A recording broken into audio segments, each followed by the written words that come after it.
Did you stay up to watch your Cowboys? I told you. Wait, let me ask you this. Look. Let me ask you a question.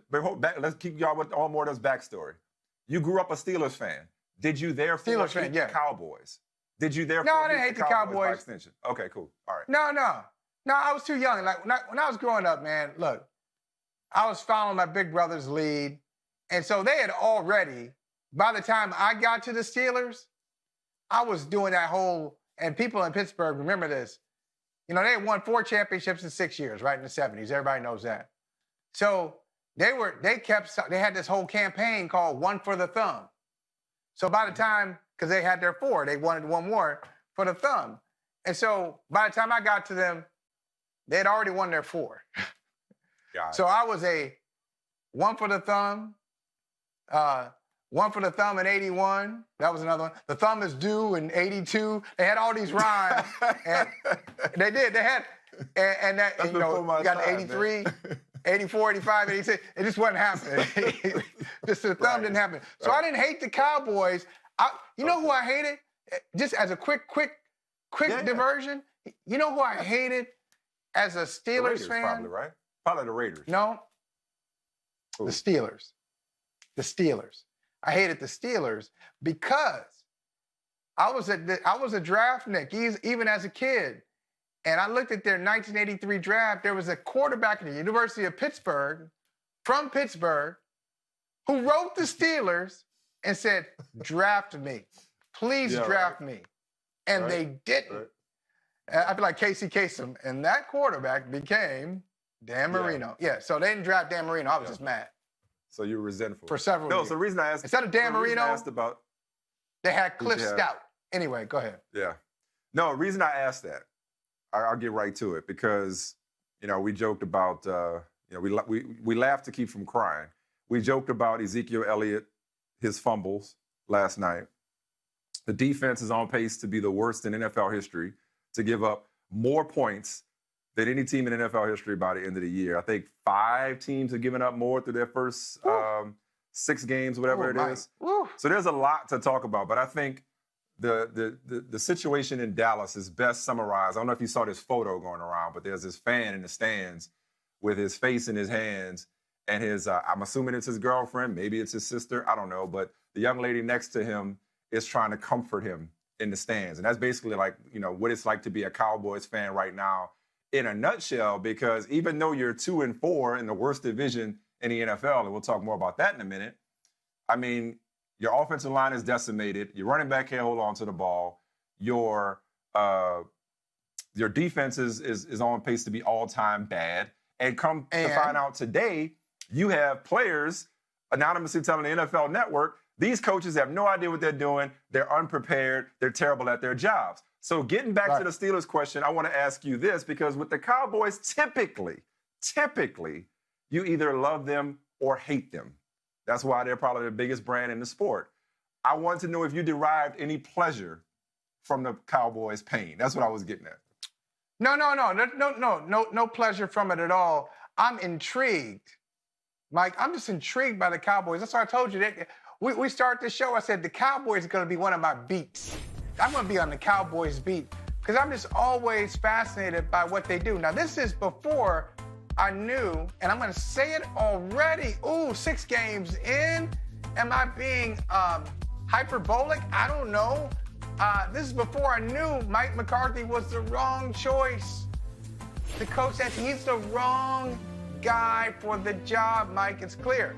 So they were interesting before the season started. They were interesting before Dak Prescott got hurt. But now I look at them, Mike, you know what the intrigue is? If they are, let's say they win their division with a record of 6-10, which is very possible. 6-10, 5-11, they win a division. Dak Prescott, his contract status, we know what that is. We talked about bad organizations yesterday. I don't think the Cowboys are a bad organization. But if I look at the top of that draft, I see a bunch of bad organizations there. You're the Dallas Cowboys. You've got a bad record. You need a quarterback. You got Jerry Jones, who's not going to sit there passively. Do you make a move, not necessarily for Trevor Lawrence, but There are several quarterbacks. There are like 4 or 5 really good quarterbacks right now. We think so in October coming out of college football. If you're the Cowboys, do you make a move for one of them? I'd say you do.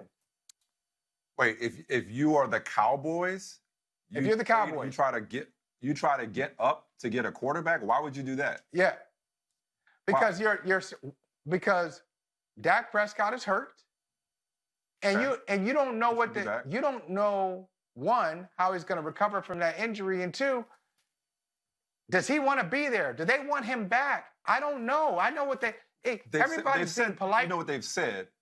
I know what they have. I think they're being sincere. You have to say that. But it could be true, but I also want to say you have to say that. And if you don't say that, you got bad manners. You just wasn't raised well. Guy's hurt.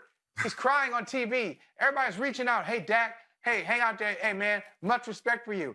He has done an incredible job also off the field of really presenting himself and bringing up some issues that are very important. When we had one of our, I would say, one of our best shows talking about Dak Prescott and mental illness and just being upfront and talking about it and being open and not hiding. I got so much respect for Dak Prescott, but there's uncertainty at the quarterback position, and maybe Jerry Jones will want to start over at quarterback. All right, so I'll answer that, then I'll go back to, okay, there's a lot to unpack from what you just said. You talk about surprise takes, There's a lot to unpack there. Number one, we talked about the Dolphins and their seemingly endless search for an heir apparent as a franchise quarterback, as a face of their franchise, to Dan Marino, okay? The Cowboys had a similar search post Troy Aikman until they lucked up and got undrafted Tony Romo, and then they got even more good fortune by stumbling upon Dak Prescott in the 4th round, who, as history may recall, as you may recall, they didn't want Dak Prescott. Okay, that's not who they wanted, but they ended up taking him anyway, and the rest is history, okay? They would be insane to think that, okay, let's pass on Dak Prescott. And listen, it was a devastating injury, a gruesome injury. There's no indication that he won't fully recover from it. They'd be insane to pass on Dak Prescott for an unproven prospect, no matter how highly touted he may be, and take a risk that Trevor Lawrence or Trey Lance or Justin Fields will be as good as Dak Prescott, who, side note, still leads the league in passing yards, which is probably less a reflection on how good he is, even though he's good, and more a reflection on how putrid their defense is. Exactly. A lot of empty yards. And how far they've been behind all season. But nonetheless, he is a franchise quarterback. If you got empty yards that Dak was piling up, but nonetheless, quarterback position. Or when you got one that's getting older, you draft an heir apparent before you have to. Which brings me to another point that I got to disagree with. They're not a good organization. What about the Cowboys is not bad. They have a successful brand. They are a popular team. They have a large national fan base. But on the field, exactly what tells you that they're a good organization? Hi, I'm Mike Tirico, and thanks for watching. Make sure to hit subscribe for the latest news and highlights from NBC Sports.